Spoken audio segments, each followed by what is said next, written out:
حضرت شیخ بایزید رحمۃ اللہ تعالی علیہ لکھا ہے کہ حضرت نے اپنے مریدوں کے ساتھ نماز پڑھنے جا رہے تھے تو گلی تنگ تھی تو اس جانب سے نہ کتا بھی آ گیا. تو ظاہر اگر تلقین آئی غیب سے کوئی دل میں خیال تو آیا ہوگا نا, تو حضرت نے نا اپنے کپڑوں کو بڑا سمیٹا اور سائڈ پہ ہو گئے کہ کتا گزر جائے کہیں میرے کپڑوں سے لگ ہی نہ جائے یہ. تو پھر یہ تلقین آئی غیب سے, وہ جو کتا ہے نا وہ بول اٹھا, عرض کرتا ہے بایزید کیوں مجھ سے اتنی نفرت کر رہے ہو؟ آپ نے فرمایا تو نجس ہے, میں نماز پڑھنے جا رہا ہوں, میرے کپڑے خراب کر دے گا, میں تو اس لیے پیچھے ہٹا ہوں. تو کتا آگے سے کہتا ہے حضرت اگر میں گیلا ہوں تو پھر نجس ہوں, پھر ناپاک ہوں, اگر خشک ہوں تو پھر تو میں ناپاک ہی نہیں, اگر آپ کے کپڑوں سے لگ بھی گیا تو کچھ نہیں ہوگا, اگر گیلا ہوں تو لگ گیا تو پھر آپ کے کپڑے ناپاک کروں گا, لیکن پھر بھی میری ناپاکی ایسی ناپاکی ہے کہ 3 بار کا جو پانی ہے وہ اس ناپاکی کو دور کر دے گا. اگر آپ کے کپڑوں سے لگ گیا نا 3 بار, اگر آپ اپنے کپڑوں کو پانی سے دھوئیں گے تو کپڑے پاک ہو جائیں گے. لیکن بایزید کبھی تو نے اپنی ناپاکی پہ غور کیا؟ میری ناپاکی تو وہ ہے جس کو 3 پانی دور کر دیتے ہیں, لیکن تیری ناپاکی تو وہ ہے جس کو 7 سمندروں کا پانی بھی نہیں دھو سکتا. جا جا کے پہلے اپنی ناپاکی دور کر. ہاں حضرت یہ اندر کی ناپاکی, اور کیونکہ بات ان سب بابوں کی ایک ہوتی ہے, انداز جدا ہوتے ہیں, تو پھر یہی بات حضور بلے شاہ رحمۃ اللہ تعالیٰ نے کس طرح لکھی. آپ فرماتے ہیں پھلاں دا تو عطر بنا, پھلاں دا تو عطر بنا, عطر دا پھر تو کٹ دریا, دریا وچ پھر تو ڈبکیاں لا. ذرا بات کی گہرائی تک جانا. حالا عطر کیا ہے؟ تھوڑا سا شیشی پہ لے کے اپنی ہتھیلی پہ لگایا, اس طرح کر کے جسم پہ لگا دیا, جہاں سے گزرو گے وہاں سے بھی پتا چلے گا اس بندے نے عطر لگایا ہے. اگر تھوڑی امپورٹڈ شیشی ہے تھوڑا سا خود پہ سپرے کر لو, جہاں سے گزرو گے وہاں سے بھی پتا چلے گا کہ اس نے عطر لگایا. عطر تو اتنا سا بھی ہو تو وہ بو کو دور کر دیتا ہے, ختم کر دیتا ہے وہ. لیکن کتنا گہرا مصرع ہے, پھلاں دا تو عطر بنا, عطر دا پھر تو کٹ دریا. تھوڑا سا لگانا نہیں, پھلاں دا تو عطر بنا, عطر دا پھر تو کٹ دریا, دریا وچ پھر تو ڈبکیاں لا, پھر بھی تیری بو نہیں مکنی, پہلوں اپنی میں مکا. پہلوں اپنی میں مکا. انہوں نے تو بنایا تھا فقیر, چل تو آج تو بعد ساڈا فقیر لے, لیکن یہ میں اس نے پھر موقع ضائع کر دیا.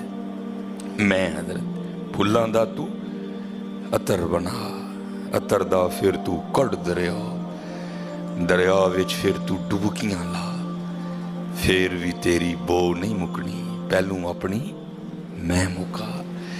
اور جس نے مکا لی حضرت اس کا کام بن گیا, وہ تو ہے ہی کریم. ہاں, اور کتنے کریم ہیں میں آپ کو بتا نہیں سکتا حضرت. یہ ہفتے کی رات تھی, جو پچھلا ہفتہ گزر گیا نا, جس طرح کل ہفتہ آئے گا. یہ بھٹر میں پروگرام تھا, تو پروگرام پہ گئے, وہاں سے مجھے آتے آتے نا تقریباً 12 بج گئے.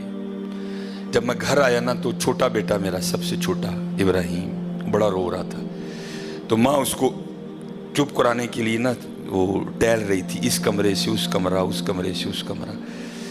تو وہ کہتی ہے کہ شاہ کے بعد کی اس کی طبیعت خراب ہے, مسلسل رو رہا ہے, میں نے بڑا چپ کرایا, نہیں کر رہا, تو اس طرح کریں اس کو کسی ہاسپٹل لے چلتے ہیں. میں نے کہا چلو. ہم الخدمت لے گئے, وہ ڈاکٹر نے چیک کیا, اس نے کہا بچے کا گلا خراب ہے, اور جب بھی بچوں کا گلا خراب ہوتا ہے نا ساتھ پھر ان کے کان میں بھی درد ہوتی ہے, اس کے کان میں درد ہے اس لیے رو رہا ہے. اس نے وہ دوائی وغیرہ انجیکشن وغیرہ لگائے, اس کے کان میں ڈراپس بھی ڈالے. لیکن میں نے کہا نہیں, میں آدھا گھنٹہ ویٹ کروں گا, بچے کی جب طبیعت سنبھلے گی نا میں پھر ہی گھر لے کے جاؤں. ہم وہاں بیٹھ گئے. خیر بچے کی طبیعت سنبھل گئی, ہم لے کے نا گھر آ گئے. اب ظاہر ہے بچے کی طبیعت خراب تھی, اس کی ماں نے عشاء کی نماز نہیں پڑھی تھی, میں نے فرض اور سنتیں پڑھ لی تھی, وتر اور نوافل میں نے بھی نہیں پڑھے تھے. وہ بچہ سو گیا, ہم نے اس کو چارپائی پہ لٹایا, آگے میں نے نماز شروع کر دی, میرے پیچھے میرے بیٹے کی ماں نے نماز شروع کر دی. اب میری وطروں کی نا دوسری رکعت تھی, ظاہر ہے ماں بھی یہاں ہی ہوگی, وہ فرض پڑھ رہی تھی، میں وتر پڑھ رہا تھا، یا اس کی تیسری رکعت ہوگی یا اس کی بھی دوسری ہوگی یا چوتھی ہوگی. اب اس کی نا آنکھ کھل گئی، اس نے بڑی شدت سے رونا شروع کر دیا. تو ہر مسئلے کی روح سے آپ نماز توڑ سکتے ہیں، کیونکہ وہ چارپائی سے بس گرنے ہی والا تھا. دودھ ابل رہا ہے، بی بی نماز پڑھ رہی ہے، نماز توڑ کے دودھ بچائے. کوئی کنویں میں گر رہا ہے، نماز توڑ کے اس کو بچاؤ. پہلے توڑ سکتے تھے، لیکن میں نے کہا نہیں، میں نہیں توڑنی. کوئی بات تھا نا حضرت، محبت تو تھی اولاد کی لیکن دل تھوڑا سخت. لیکن ادھر کیا تھا؟ ادھر ماں تھی حضرت. اس نے کیا کیا؟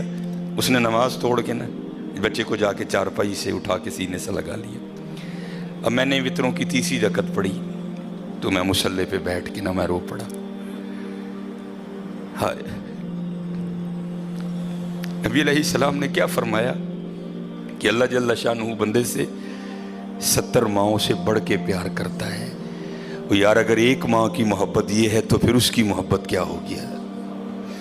اگر ایک ماں کی محبت یہ ہے کہ اس نے نماز توڑ کے بچے کو سینے سے لگا لیا، تو پھر تصور کرو حضرت، جو 70 ماؤں سے بڑھ کے پیار کرتا ہے اس کی محبت کیا ہوگی؟ لیکن بات پھر وہی ہے حضرت، ہم تو مائل با کرم ہیں، لیکن کیا ہم تو مائل با کرم ہیں، لیکن آگے سے کیا؟ جب یہ وہ بچہ تھا نا، میں نہیں تھی حضرت اس میں. وہ تو پوری شدت سے رو رہا تھا، مجھے بٹھاؤ، مجھے اٹھاؤ، مجھے بچاؤ، مجھے بچاؤ. شدت تھی نا حضرت، اس شدت نے ماں کو مجبور کر دیا کہ اس نے نماز توڑ کے بچے کو اٹھایا. یہاں بھی جب شدت آتی ہے نا حضرت، تو پھر دریائے رحمت ایسا جوش میں آتا ہے کہ بگڑی بن جاتی ہے. لیکن پھر کیا ہے؟ ہم تو مائل با کرم ہیں، کوئی سائل ہی نہیں.